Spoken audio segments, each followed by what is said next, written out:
All right, here it is. Kinesiology 230, Chapter 15, presentation number 9 out of 10.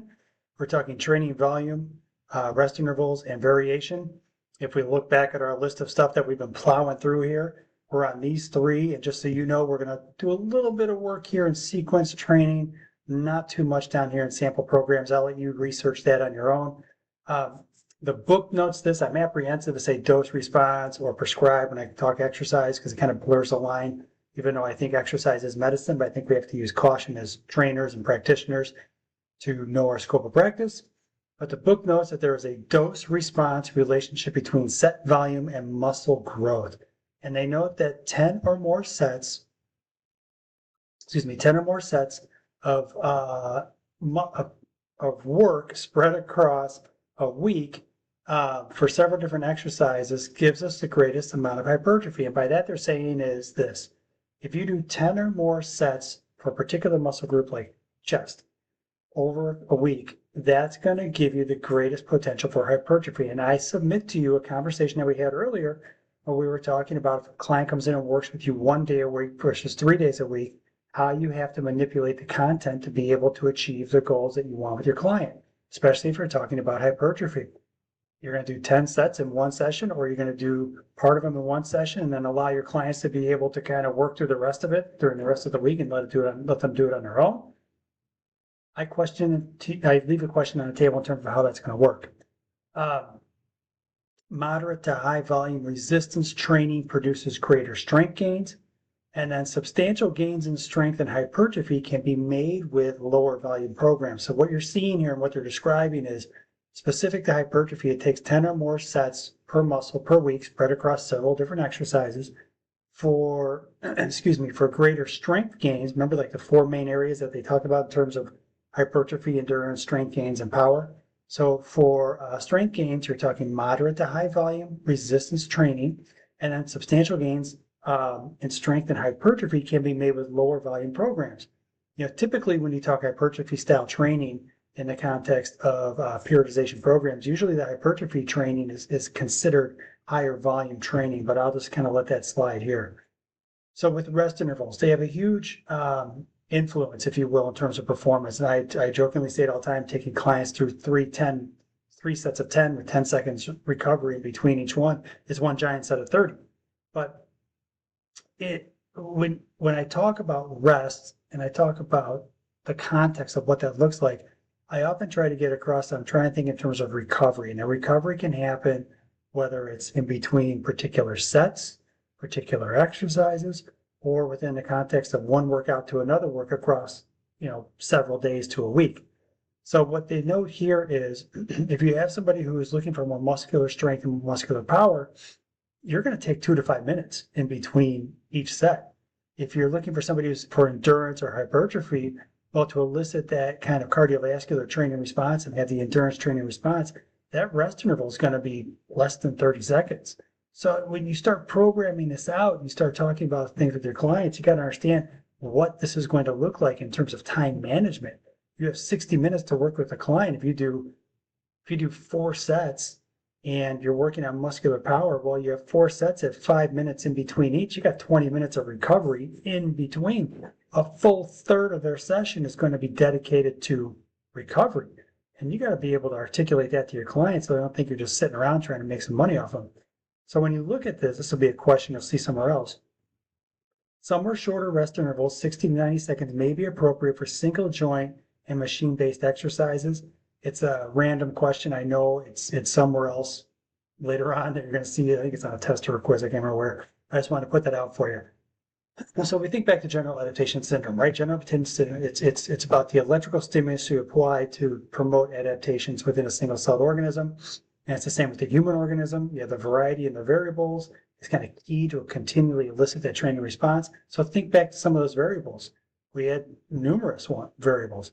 They were reps, sets, total volume, percent load, a number of rep max or repetitions in reserve, stable versus unstable, machine, barbell, dumbbell, recovery time, and then recovery type. So you can have active recovery versus passive recovery. You can do things where you're doing a cold plunge, which some people are keen on, massage therapy, if you will. So, there's a number of different variables that can be manipulated within this context. And they list three main types of variation. And it's within the session, within the week, and between week variation. And there we go. Lost my mouse there for a second. So within session variation, I'll just leave this up here. When a person is working out, um, they list there are several ways to vary the training stimulus. Often is to vary the intensity of which individual exercises are performed. Sorry about that. I go back. Some exercises are performed at higher intensities while others at lower intensity. And I might have noted, even in the context of a workout during a week, which you'll see here within week variation, maybe you have a more power oriented day on a Monday, maybe a strength oriented day on Wednesday, and then a volume oriented day on a Friday, or you can mix and match that as you see fit. They note within the context of a workout is you can do a 5 rep range on a squat, 10 rep on leg press, and 15 on leg extensions. And that's a fun way to do it because it's all divisible by 5. It's 5, 10, 15. And it's a nice way to kind of throw some creativity into the workouts themselves for your clients. So within week variation, I talked about the different intensities and rep ranges already. And you look at this in terms of like the stimulus that's applied to your client across a training week, you may have to manipulate those rep ranges, or maybe even the actual workouts themselves, where it might be high intensity, very hard workout on a Monday when they're most fresh, and they see you on a Friday after a week's worth of work and also working out and kids going to soccer practice and everything else, and they're exhausted, and it might be more like a prehab rehab kind of day. Very much opposite ends of the spectrum, but you got to understand that with working out, we're applying yet again another stimulus or stressor on the body.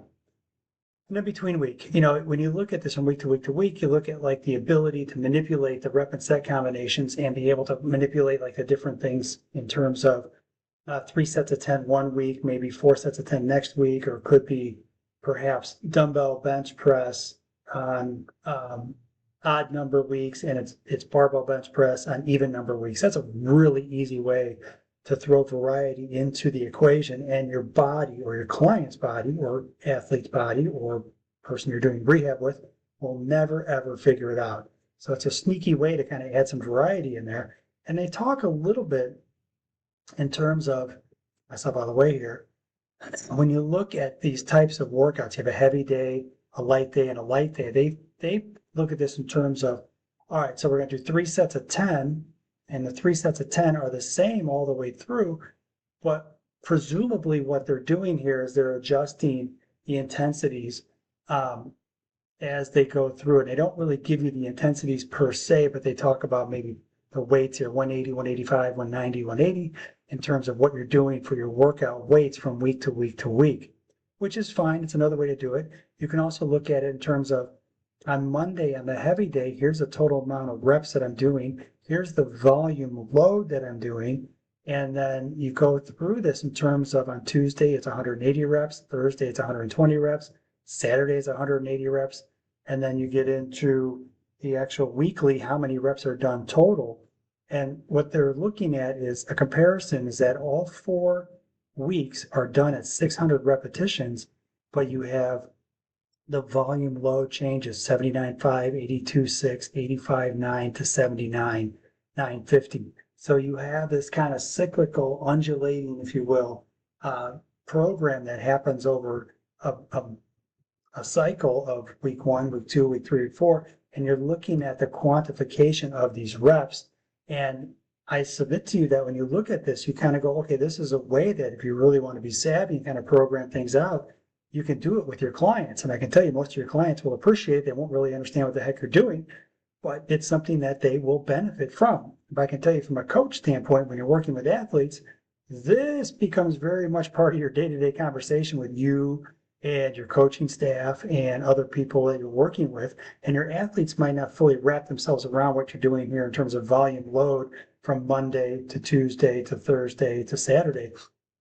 But you can quantify this to understand how much of a training stimulus you're applying on the person to be able to get the proper training response without putting them in an overtrained state.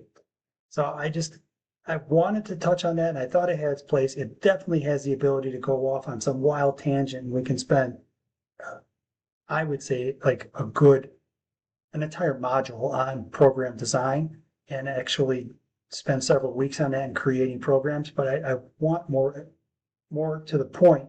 I just want you to understand some of the variations and variables that you can introduce in and ways that you can start looking at an exercise program and think, today is a heavy day. I'm doing heavy days on Monday. They had the weekend off. Then they get Wednesday off. I come back with a lighter day where we're not going to crush them so much. And like on back squat, we're doing 180, not 200. We're doing 185, not 210, right? And you can look at that and go, okay, so this tells you, and what this infers, I just want to jump back, I'm sorry I missed this. What this infers is on a heavy day, you have 3 sets of 10 at 200 pounds. On Thursday, you have a back squat, 3 sets of 10 at 180. That tells you that probably at that weight, based off of what you see here, if you were to do 3 sets of 10 at 180, they would have reps in reserve here. Instead of doing 3 sets of 10, they could probably do 3 sets of 12 because they're fresh from the weekend.